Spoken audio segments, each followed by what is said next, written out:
In this video, I'm going to describe how to set up several different types of dashboards to explore EMR data. Now, what you see here is a project called EMR because it's based on EMR data. It contains the ICD code finder as part of the program. This was installed based on what you could find in an earlier video explaining how to implement code finder. It makes use of the FHIR interface to collect data from various healthcare records. And we also make use of dictionaries. And eventually I'll show you a video that talks about using these in machine learning and other functions to do some deep research into your data. First, let's start with a demographics dashboard. And something like this may be developed to address your ability to notify patients who have certain conditions in order to take extra precautions. For instance, what we've recently have dealt with COVID, where perhaps you want to find all your patients who are over 65 and have a certain type of disease and be able to notify them. And again, this is all based on the data that you've been putting into your EMR systems, and now you can get something back. So if I start down here, I can see that I can input a date, and let's say 1900 as the first date, and we'll go to 1955, and that'll get us patients who are 65 and older. What you can see is now we have a breakdown based on these widgets about who they are, their ethnicity, their age, male, female, and their conditions. And I could say, all right, if the people have, let's say, hypertension and perhaps diabetes, any one of the comorbidities, it can isolate those patients and tell me who they are and what their address is in order for me to notify them. All right, so how is this done? Well, each one of these widgets was basically developed using the ability to generate a way of analyzing interactive data. So I can go to the new widget, and you can see here are all the different ways I can look at information. And I can implement a tool such as a scatter plot that's going to use the patient data or any one of the other tables that I imported into my database system, my table system, and linked through either a foreign and primary key here or through dictionary matches. There are a number of ways to do this, and they're defined in the tutorials. That's just to give you a quick look at what's happening, the underlying structure. So I can say here I can define it and decide that my independent variable, what I want to measure, can be the zip code and the we'll say the birth date, and we could save that. And now you can see various birth dates plotted against where the patients live. Just an example of how you can develop these types of widgets to examine the data in any way you feel is interesting or that can help you in your treatment of patients. Again, this is one of those things that you would use if you're trying to get an underlying understanding of what's happening in your patient populations. Now, the other nice thing you can do is if you have patients with certain disease states, you can group them together and determine whether or not they're displaying the same symptoms or have the same types of medications, those sorts of things. And I'll show you how you can do that. You could just build the system to say, all right, let's look at the conditions, and I want to find my asthma patients, and let's pick diabetes, two different autoimmune diseases, and see if there's any sort of correlation or indication about the patients and what they may be displaying. Here you can see we have many more diabetics than we have hypertensives, But then again, we're also looking at this age group. Let's clear that out. And the numbers change a bit.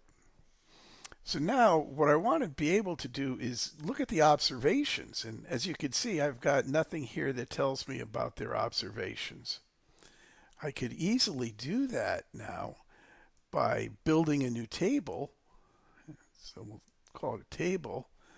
And here we could say, take the observations table that came from the EMR, and we can give it the patient ID, the description, which is the lab test, the value. We may or may not want units.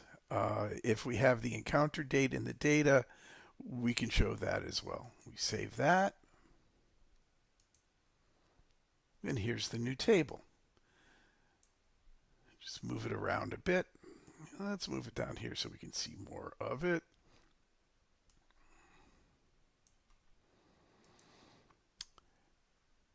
Now what I may want to do is be able to select those conditions, right, or those observations and group those together. So I need a way to do that. I go to there and I say I need a multi-select. And again, everything that I'm describing is outlined in the tutorial. I'm just showing you a way to build a system that allows you to tailor it to the way you want to look at patients.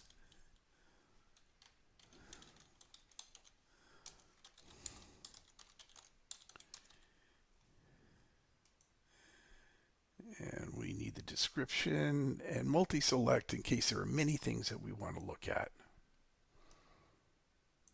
Drag it down so it's by our observations data. And let's save and disable this. And now that we have those patients, let's look at their body weight and perhaps their creatinine and their glucose levels, right?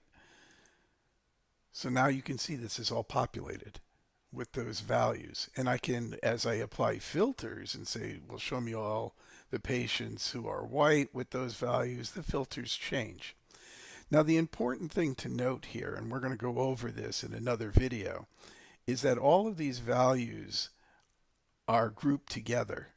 And sometimes what we want to do is analyze each individual value. And there's a function within Lens called table transposition or partial transposition that will allow us to do that. And that also enables us to use these sorts of data in machine learning.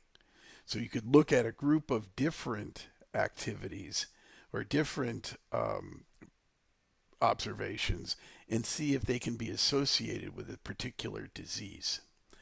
All right, so that's a quick look at how you may want to look at the overall population of your patients.